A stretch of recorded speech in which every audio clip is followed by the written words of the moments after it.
النهارده هاقول لِك بشوية خضار هتعملي مشروع حلو أوي وأنتِ قاعدة في بيتِك، هيطلّع لِك مكسب حلو. طبعًا إحنا في الشتا وده وقت اللِفت، وقت الجزر والخضار كله نزل حلو، وقت الكرنبيط والكرنب والخضار الشتوي كله. تعالي نشوفوا بقى هنعمله شوية مخللات كده هيطلّعوا لِك مكسب حلو أوي. عايزة تعملي بقى مشروع وأنتِ قاعدة في بيتِك وكده، بس تعالي الأول نسمّوا بسم الله ونصلّي على رسول الله عليه أفضل الصلاة والسلام. وعايزين ندعو لاخواتنا في فلسطين ربنا ينصرهم ويثبتهم وربنا معاهم يا رب ان شاء الله. دي قناتي يا حبايبي، ان شفتوا الفيديو وعجبكم ما تنسوش تشتركوا معايا وتعملوا لي كومنت حلو كده وتعملوا لايك كده من ايديكم الحلوه. وتسلموا لي يا رب يا حبايبي الجداد، تسلموا لي، نورتوني يا حبايبي، واللي جايين من عند جيجي برضو منوريني، تسلموا لي يا حبايبي. زي ما قلت لكم كده خضار الشتا تحفة وجميل وطب بيبقى طعمه مسكر. فكل واحدة كده عايزة تعمل بقى ايه مشروع من بيتها، تطلع دخل. طبعا الدنيا دلوقتي المعيشة بقت صعبة شوية، والحمد لله مش هنقول غير الحمد لله. فعايزة اقول لك شوية المخللات اللي انت مستشوياهم دول ممكن يعملوا لك مشروع حلو قوي ومشروع ناجح. بشوية مخللات كده هتجيبي 5 كيلو، هتجيبي، هاتي بصي اما تيجي تعملي مشروع هاتي كميات صغيرة الاول وابدأيها وشوفي ايه اللي ماشي معاكي واستمري فيه. يعني جبتي لفت لقيتي مش اللفت هو اللي ماشي معاكي، وجبتي يعني جبتي لفت وجزر وفلفل وخيار، وجبتي ايه المخللات كلها. شوفي اكتر حاجه مشت معاكي وكتري منها، كتري من اللفت اللي ماشي معاكي، كتري من الجزر، كتري من ايه الحاجه اللي بتمشي معاكي في الاول. ماشي يا حبايبي، زي ما قلت لكم هتجيبي مثلا ايه زي ما تجيبي بقى 3 كيلو لفت، 4 كيلو زي ما انت ايه الكميه اللي انت عايزه تعمليها تبداي مشروعك بيها. زي ما قلت لك ده مكسب حلو قوي، مشروع حلو فيه مكسب حلو. ما تقوليش المخلل ده هيطلع لي مكسب، ان شاء الله هيطلع لك منه مكسب، ما مكسب حلو كمان. ماشي. وانا عايزه اقول لك برضو انا هملحه فين او اخلله فين. انا هخلله في اكياس، في اكياس يا حبايبي، نتيجه ناجحه ونتيجته حلوه قوي. ماشي. انا هنا مسكت اللفت بتاعي غسلته الاول وبعد كده قشرته وبعد كده قطعته. بحط عليه ايه بقى، بحط عليه ملح وشطه وبركنه شويه. ماشي. تاني حاجه هنا كان معايا بقى البصل القوارمه ده، البصل رخص شويه الحمد لله. فانا معايا البصل هنا بديله غلوه كده على النار، بحط له الملح بتاعه مثلا دول 2 كيلو، بحط لهم مثلا 4 معالق ملح او 5 معالق ملح. ماشي. وبديله غلوه كده وبركنه ايه يومين في الميه بتاعته. ومعايا هنا برضو ايه الجزر هملح، يبقى هملح جزر، هخلي الجزر وهخلي اللفت وهخلي الفلفل والبصل معايا. زي ما قلت لك شوفي ايه اللي هيمشي معاكي الاول وكتري منه. يعني مثلا ايه اعملي مثلا جزر وخيار ولفت، وشوفي ايه الاوان او زيتون او ده وده. شوفي ايه اللي ماشي معاكي وكتري منه.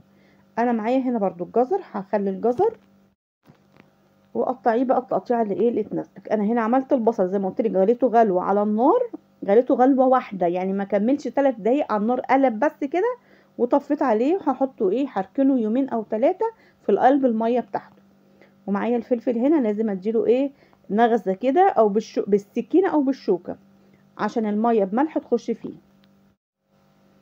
عايزه اقول بقى الحبايب الجداد اللي اشتركوا معايا تسلموني والله، نورتوني كلكم، على راسي من فوق، واللي من اسكندريه على راسي، وزبايني وحبايبي اللي معايا على القناه برضو كلكم على راسي يا حبايبي، تسلموني يا رب. شفتوا الفيديو عجبكم ما تنسوش بقى تشتركوا وتعملوا لي لايك حلو كده. ومعايا هنا بقى ايه معايا الكرنبيط برضو. في ناس كتيرة قوي مدمنة كرنبيط، بتحب قوي الكرنبيط. ماشي.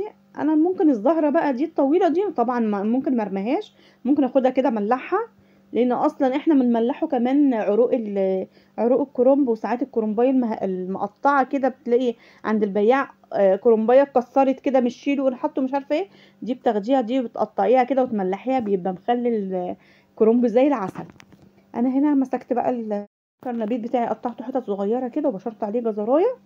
في سر حلو قوي برضو من اسرار المخلل هنا، انك تحطي عليه الجزرايه دي للكرنبيت او لللفت، بيديله تطعيمه حلوه قوي، احلى ما تحطي سكر كمان، يعني مش محتاجه تحطي سكر.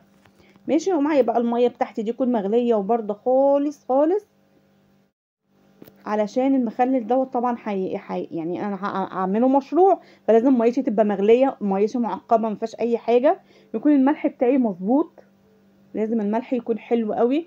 وعايزه اقول برضو معلومه، لو الملح بصي اهم حاجه الملح لو يزيد عندك شويه آه مش مشكله خالص الملح يزيد شويه. اما الملح يزيد شويه هتعرفي ايه، هتنقصي مثلا كوبايه ميه من المحلول بتاع الملح وهتزودي ميه عاديه. ماشي، حاولي ما تقلليش الملح وتكتري تكتري الملح. ماشي. ومعايا هنا معلقه هريسه شطه بقى، عاملاها بالثوم وبالكمون وبكله، كل المقادير دي حطيتها في قلب الميه بتاعتي. ماشي. ومحضره بقى ومعلقتين ملح، معلقتين خل. تلاقيش خالص تقولي الخل مع اللفت مع ده مع ده، لا ما بيعملش اي حاجه. الخل ده بيموت اي بكتيريا وبيعمل لك ماده حافظه حلوه قوي لاي مخلل. ماشي. انا هحط هنا بقى اول حاجه هحطها في الكيسه بتاعتي، هعمل اللفت. بديها الميه بتاعتها كفايتها خالص عشان لما اقفل الكيسه ما بتبقاش ايه ناقصه ميه او زياده ميه. وتاني حاجه هعمل الكرنبيط، مش هديله غلوه ولا حاجه عشان ده هيتركن شويه حبه حلوين. ماشي. هتبشري بقى البنجريه بتاعتك وهتحطيها على الوش. هنا بقى معايا ماده حافظه الثوم بتاعي. الثوم ده ماده حافظه للمخلل، بتديله ريحه حلوه قوي كده. لما تفتحي عليه تلاقي ريحه المخلل معاكي حلوه، اذا كان جزر او كرنبيط او لفت، بيديله ريحه جميله وبيحافظ لك على المخلل. ماشي. انا هنا برضو البصل هتقشريه زي ما بقشره كده، هتحطيه في الميه بملح بتاعه.